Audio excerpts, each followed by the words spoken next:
Welcome back to NewsWire here on SportsGrid. Time to go around college football. We'll check in on a quarterback at LSU, also the latest in Alabama, and of course the Oregon Ducks, hoping for another great season.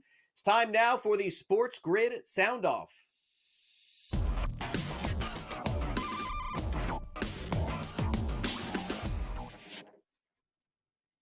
Very scary moment, of course, for the LSU Tigers. I mean, they're going into a season where they have to have their starting quarterback. Garrett Nussmeier is one of the favorites to capture the Heisman Trophy later in the year. So at a scrimmage over the weekend, all things were going well until Nussmeier went down. There was some fear that he tore an ACL or something along those lines in his knee. But here's Brian Kelly with the injury update, saying, simply put, it's a lot less serious than it appeared. Just for the record, he has tendonitis, patella tendonitis. He does not have a torn ACL. We have not amputated his leg.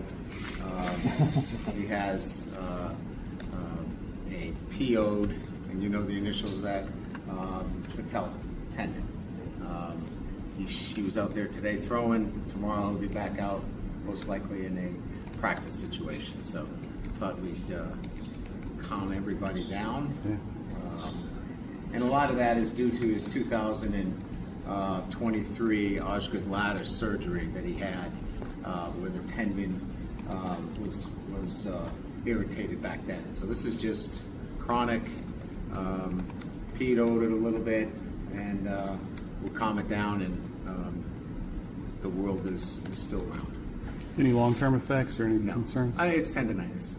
You know, tendonitis is managed every single day around the world for all kinds of, different ailments. But no, I mean, he'll be, like I said, we'll just like a bad ankle that you're going to come back in. He'll be back out. He was throwing today. He'll be back out tomorrow. Keep an eye on those tendonitis issues. I know that Brian Kelly's saying all the right things. You just never know. All right, now let's head over to one of the rivals of LSU. That, of course, is the University of Alabama. They're getting ready for their season opener in just a few weeks. Kalen DeBoer in Season 2 had the scrimmage over the weekend as well, checked in and talked about how positive things went for the Tide. Good scrimmage for the guys. I say it seems like every time, but I felt good about the back and forth. There was times the offense moved the ball, especially early up the field, and defense did a nice job anchoring down as the scrimmage went along. And we got into some situations at the end, some end-of-game stuff that I think is really important. Things that we're able to do much more and be comfortable repping those things. Doesn't mean it's perfect, but that's why we practice, and got some end-of-the-game situations in there at the end too. So. Just kind of last second stuff, 7 seconds and last play of the game type things. But for the most part, we're in a good spot. I think a lot of what we went through in the spring has really helped us. I was hoping it was going to be a blessing in disguise, but I think we're building some depth, and when you don't have a guy out there, you feel good, not just about that replacement or who's competing for those spots, but also the guys that are now moving up the depth chart, maybe from a 3 to a 2 and so forth. So blessing in disguise, maybe, that we're building depth both the spring and the fall. Finally, one of the favorites, as always, to win the national championship is the University of Oregon. And thus far, the Ducks looking good, at least in the early part of their training camp. Another team set to open up the season Labor Day weekend. Let's check in with head coach Dan Lanning, who was very impressed with the Ducks defense in the scrimmage on Saturday.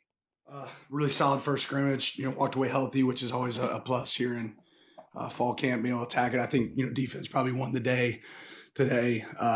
Eliminated some explosive plays, did a good job. In situational defense. Overall, we're able to hit some positive kicks.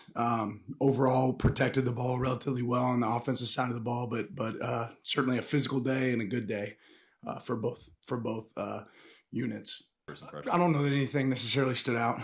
Like I said, I think defense won the day. They were able to get some 3 and outs. But operated efficiently, but we just didn't create any explosives and didn't have some of the downfield passing attack that we've had in other days in fall camp. I've come in here before and told you that the offense won the day today. I feel like defense won that. Meanwhile, Oregon will, of course, be very much tested this season. into the year. They are currently the 7th ranked team in the brand new top 25 AP poll, which was just released. As I mentioned, Oregon number 7. Number 1 is Texas, followed by Penn State 2, Ohio State 3, Clemson at 4, Georgia 5, Notre Dame 6, Ducks 7, Alabama 8, LSU 9, and the Miami Hurricanes 10.